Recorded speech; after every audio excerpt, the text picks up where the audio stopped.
Howdy folks, welcome to another Fit Reddit video. My name is Murphy. I am a fitness coach. Using that knowledge, I try to simplify a lot of fit related questions using Reddit and break it down in the most simplest way and the most digestible way that people like you can understand.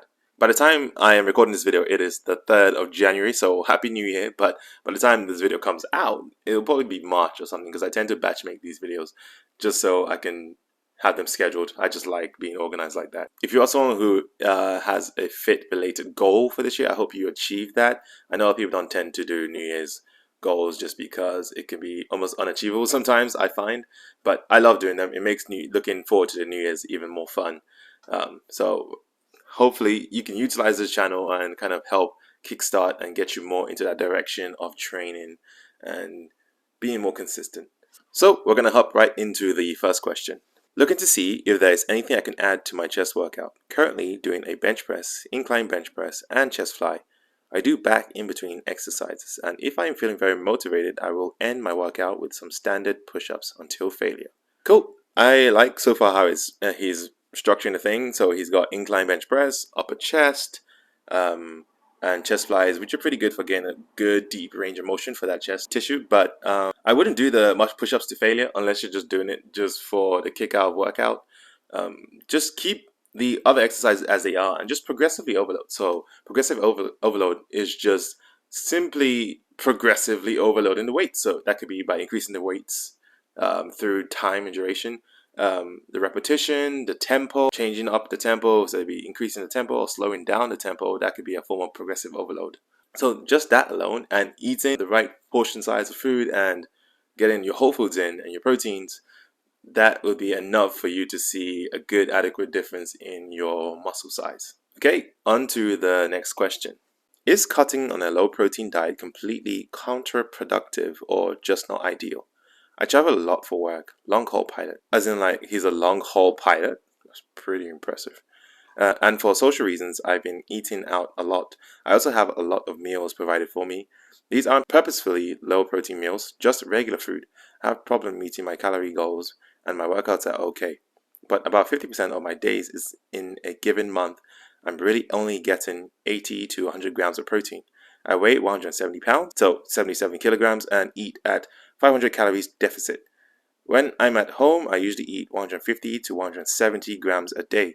I'm fine with taking a less optimal route because I enjoy eating this way, but am I spinning my wheels? For those who are unaware, calorie deficit is a coin term used in the fitness space for being on a diet and eating less food over time. So calories are just the amount of energy that you use in the day. So let's say I utilize 3,000 calories to just function and move throughout my day. So I need to kind of eat 3,000 through the day, meals wise, in order to maintain my body weight. But if I exceed that and I do that on a regular basis every day, then I will gain weight. If I get less than that, which is a calorie deficit, then I will lose weight over a period of time.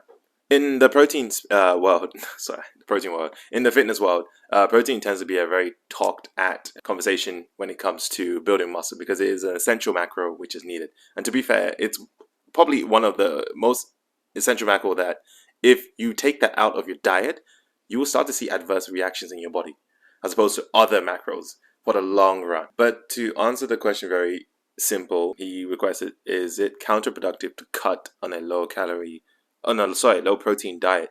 Yes, because if you're on a calorie deficit, you're going to most likely lose muscle alongside everything else. So it would be very important during that phase to try to keep your proteins really high so you can try to maintain as much muscle as possible. So yes, it is counterproductive to what you're trying to achieve.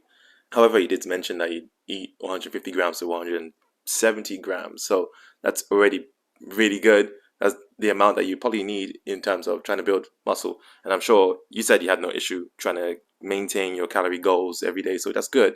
You just try to step up the protein and keep it as consistent as possible. And we'll move on to the next question.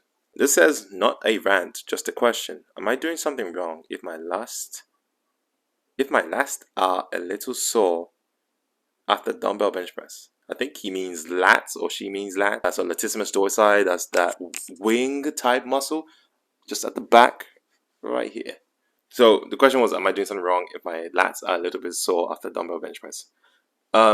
No, because then that kind of means that you have the mind muscle connection. You're actually feeling like you're engaging the muscle throughout the lift. So it's fine.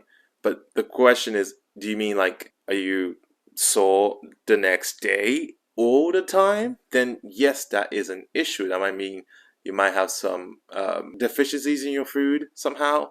Um, but no, if you're a little bit sore after the workout, that means you just activated the muscle the right way, and that's fine. That's okay. It's just, are you always sore when you're at home doing nothing and you're like, oh, I just had a tough lat day and I'm feeling sore? Then yes, that's an issue. If it's the first time that you're training lats and you feel it the next, like, during the day, then that's fine. But it's just, it shouldn't be, you shouldn't be always sore. That's the question. You shouldn't be always sore. Hope that kind of answers that type of question, because I get that quite a bit, where people ask, am I meant to be sore all the time? No, you're not meant to be sore all the time. You should just be sore if it was your first time doing that exercise. We'll hop on to the next question.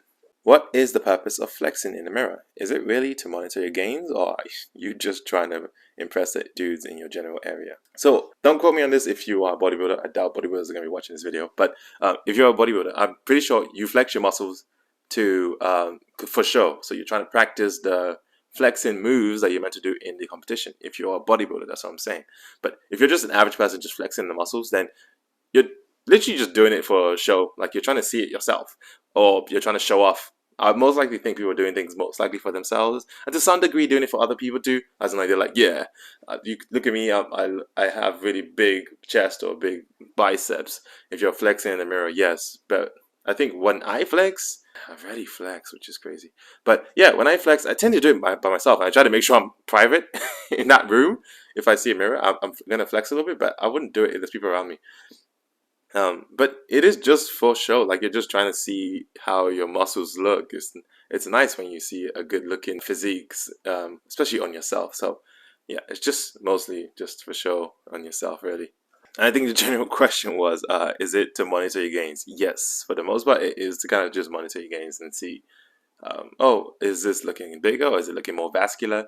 Yeah, that's what it is, really. Well, I hope I answered all the questions in a way that helps educate you the best way possible and the most simple way possible. If you have your questions that need answering, leave them in the comments below, and I will definitely try to get to them on to the next video. My name is Murphy. I'm a fitness coach, and I appreciate you watching. I will see you guys when I see you guys. Peace.